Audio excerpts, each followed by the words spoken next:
We're talking exclusive access to a stockpile of Soviet bloc non-standard weapons and ammo. That's gonna win this deal for us. He's on a terrorist watch list. Whatever, people end up on that list for bringing scissors onto an airplane. That's not why he's on the list.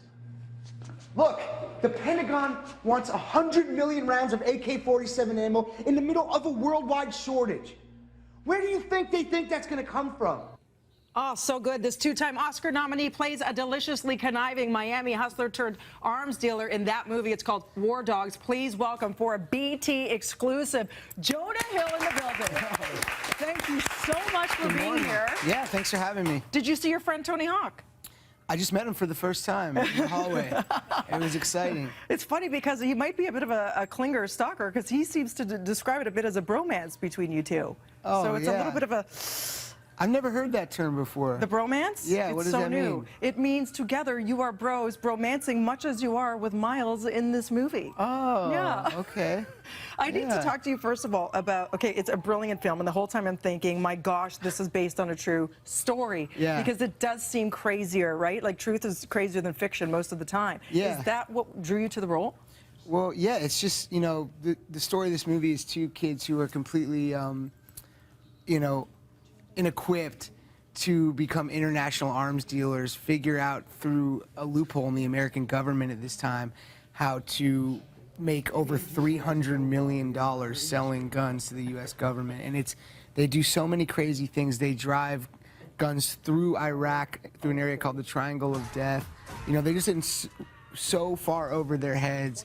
And it's kind of like a gangster movie, but very darkly funny also. Yeah, that's the thing with dark comedies. You're laughing and then you're like, should I be laughing? But first of all, you are so darn charming, but also maniacal in this. So I did read that at some points in filming, it did take, you know, you internalized that, where you were this kind of crummy con artist.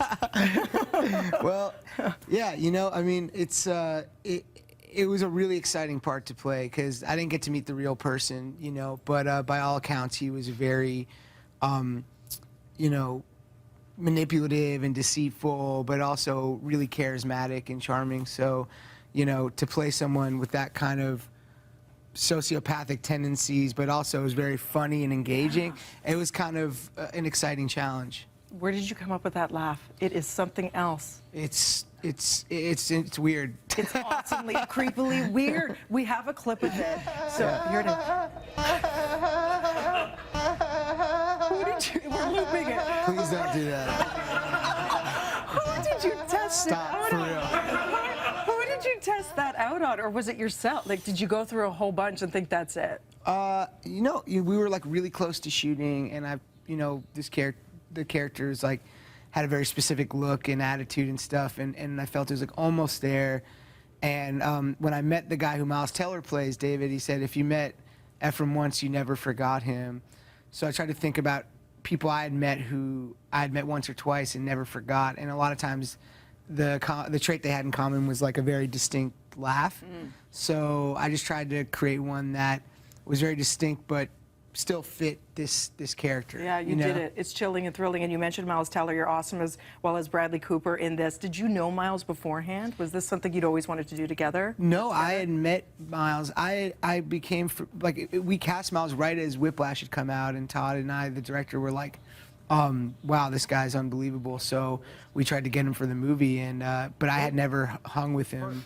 And then we got to hang together in Romania, which is where we started shooting. So you get to know each other pretty fast in a foreign country like that, you know? You shot all over the place. Yeah, Vegas, Morocco, Romania, Miami. Was that your favorite, Romania, or? Probably Miami, because that's where they were from also. So it kind of felt like, and have you ever been there? I have. South Beach, yeah, it's a party town. It's like a little cheesy, but it's so beautiful also, you know? It's like the weather and the colors, and the Cuban culture is really cool there too, you know? So that's cool. I gotta tell you, the whole time you're thinking, I can't believe this happens, right? Like this whole business behind war. And then, like you said, these 20-year-olds landed a $300 million contract in arms dealing. And it makes you think, how far do we as individuals go to sacrifice ourselves, our moral compass, to get ahead for the almighty dollar? Right. Is that something you've ever struggled with yourself to make it in Hollywood? Like, how much of myself do I give to get ahead? I'm pretty much giving all of myself at this moment. I'm just kidding. That's a joke. Oh, okay. I was going to say, because he's getting up early for us. I believe it. He's traveling the world. Sorry, it's a morning show. I was totally kidding. No, I think that's what's interesting about playing characters like this is that you get to see where people fall. It's a very individual decision of like what you'll give up or where your morality kind of lies. Yeah, and so I think people when they watch the movie, like some people will say, "I love that character. I would have done that," and some people say, "I hate that character or that this movie. I would never do that." Yeah. And you get to see where people kind of draw their own lines, and I think that's an interesting thing to get to see from people based on a movie. You know? It's such a wild, fun ride, but then it also makes you reflect, which I think are the best kind of movies. And I know you're working on another. We actually talked about you behind your back with Tony Hawk. Yeah. You guys are talking trash? We're talking all kinds of trash. You are actually going to go behind the lens for a film based on skateboarding called Mid-90s. So we were also saying, unfortunately, I don't know if you know, Tony Hawk was dropped from Police Academy 4. He was supposed to be a stunt double to David Spade. It was tragic. So he might be listening, but would you be willing to put Tony Hawk in your skateboarding film somewhere, Jonah? I'd be happy to audition him. He's gonna have to read like everybody else. No, I mean I would be honored. It was cool to meet him, honestly. You know, obviously he's probably the most iconic skateboarding figure. This was actually really exciting to meet him. I was pretty nervous. And you're a big boarder yourself? I skate a lot. I had knee surgery this year, and plus I was never very good, but I just love it, you know? Well, that's the best part. You just kind of participate, and whatever happens, happens. I hope your knee's better, though, yes? Thank you, yeah. So good meeting you. Yeah, Thank you you so too. much for getting up early. It was really nice talking to you. Make sure, oh, that was so nice. I believed you. Was that acting or was that Yeah, no, it was real. Yeah. It was genuine. He is an Oscar nominee, but thank you. Make sure you guys see War Dogs in theaters tomorrow. Go to breakfasttelevision.ca, and if you want, you can have a try at our half pipe in the front. Okay, yeah, I'm good. It is great to be in Toronto. I do want to say that while I'm here. I've only been here once for the Toronto Film Festival, and it's really nice to be back. I had the greatest experience. Awesome. Thanks, Jonah. It's so great having you. You entertain us like nobody else, so keep it up. Thank you very much. More BT right after this as Jonah tackles the half pipe. Might happen. Yeah. It's definitely. You're to the drive, I'll bring the beer. It's a late ship, no one to fear.